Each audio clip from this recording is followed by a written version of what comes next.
అందరికీ నమస్తే అండి. మాఘమాసం మాఘపురాణం 9వ అధ్యాయం. ఈ అధ్యాయంలో ఈరోజు మనం తెలుసుకోబోయేది గంగానది యొక్క పవిత్రత గురించి. గంగానది యొక్క జలాల శక్తి గురించి వివరిస్తూ ఉంటుంది ఈ అధ్యాయం.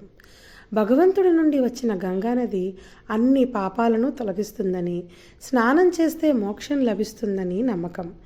అధ్యాయంలో గంగానది శక్తిని చాటి చెప్పే కథలు చాలా ఉన్నాయి. ఈ అధ్యాయం గంగానది యొక్క ప్రాముఖ్యత, శక్తిని తెలియచేస్తుంది. కాన ఇది పరమ పవిత్రమైన కథ. ఈ గంగాజల మహిమను విన్నవారికి, చదివిన వారికి కూడా పాపరహితులై ముక్తి లభిస్తుంది. ఓ కార్తవీర్యార్జున, శివపూజ గురించి, శివ మహత్యముల గురించి వివరించదను వినుము. మొదటగా శ్రీరామచంద్రుడు రావణుని సంహరించుటకు సముద్రముపై వారధి కట్టిన చోట ఒక శివలింగమును ప్రతిష్ఠించి శివుని ధ్యానించి వారధి దాటి రావణుని సంహరించను. అయితే అటులనే హనుమంతుడు సముద్రమును దాటునప్పుడు శివుని ధ్యానించి రామునికి నమస్కరించి మహాబలమును సంపాదించి ఆ పిదప సముద్రమును దాటెను.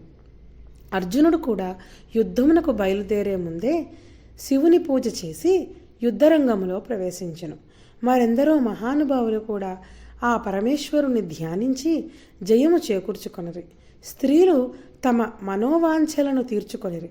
కనుక పూజలు అన్నీ కూడా మనం శివపూజ పవిత్రమైనది అని చెప్పవచ్చు.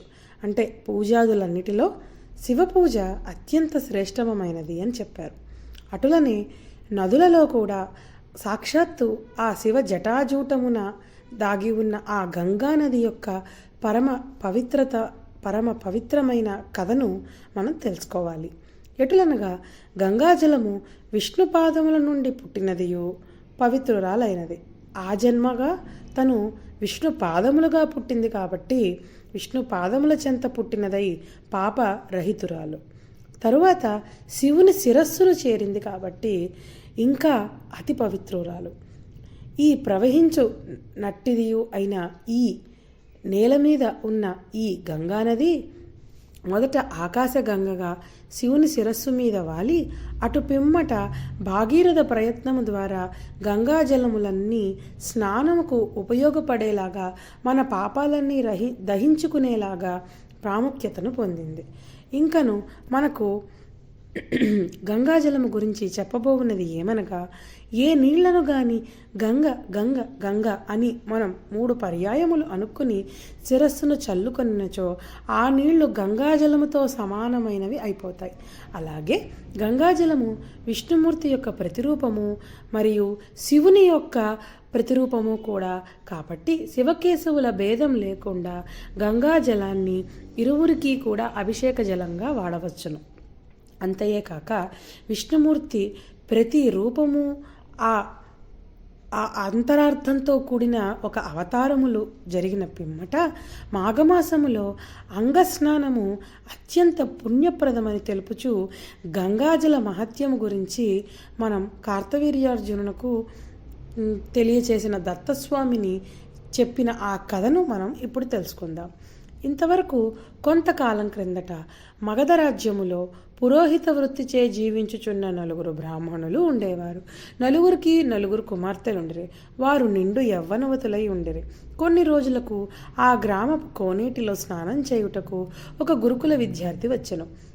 బ్రాహ్మణ కన్యలు ఆ యువకుని అందమును చూసి మోహించి అతనిని సమీపించి చుట్టుముట్టి మమ్మల్ని వివాహం చేసుకోమని బలవంతము చేయగా ఆ బ్రాహ్మణ విద్యార్థికి విద్య పూర్తి కానందున వారి కోరికలను నిరాకరించెను. అంతటా ఆ కన్యలు కోపంతో నీవు పిశాచానివి కమ్మని శపించగా ఆ విద్యార్థియు మీరు కూడా పిశాచులగుదురుగాక అని ప్రతిశాపమిచ్చుటచే వారంతా పిశాచ రూపములతో ఆ కొలను వద్దనే ఉండి అందరినీ బాధించి ఆహారము దొరికితే వాటాలకై పెనుగులాడుకొనుచుండిరి. అటు పిమ్మట కొంతకాలమునకు ఒక సిద్ధుడు ఆ కోనేటి దగ్గరకు రాగా నా పిశాచములు తల్లిదండ్రులు తమ బిడ్డలకు కలిగిన పిశాచ రూపములు ఎట్లు పోవునని అడిగిరి.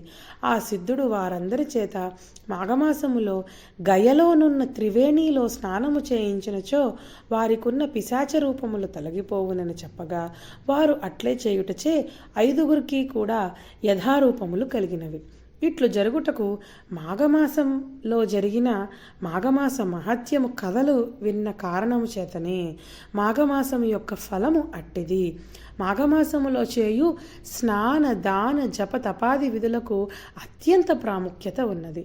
మాఘమాసమునందు చేయు నదీ స్నానము మానవులకే కాక దేవతలకు గంధర్వులకు కూడా చాలా పవిత్రమైన పుణ్యమైన మాసంగా చెప్పబడింది. ఒక్క మాఘమాసములో ఒక గంధర్వుడు తన భార్యతో భూలోకానికి వచ్చి గంగానదిలో స్నానమాడెను. అతని భార్య మాత్రము స్నానం ఆచరించనని చెప్పుటచే ఆమెకు దైవత్వము నశించి గంధర్వలోకానికి వెళ్ళలేకపోయినది.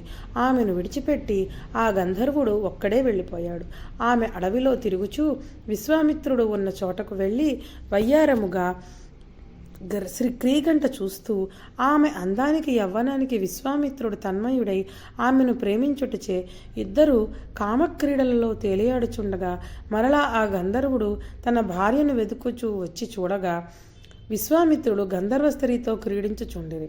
ఆ దృశ్యమును చూచి మండిపడుచు తపస్వివైయుండి కూడా ఇలా కామతృష్ణ కలవాడవైనందున నీకు కోతిముఖము కలుగుగాక అని విశ్వామిత్రుణ్ణి విషన్న వదనుడై అతనిని శపించను. విశ్వామిత్రుడు చేయునది లేక వానరముఖము కలిగి ఉండగా నారదుడు ఆ విషయము తెలుసుకొని విశ్వామిత్రుని కడకు వచ్చి, విశ్వామిత్ర, క్షణభంగురమైన తుచ్చ కామవాంఛకులకు లోనై నీ తపశ్శక్తి అంతయు వదులుకున్నావు.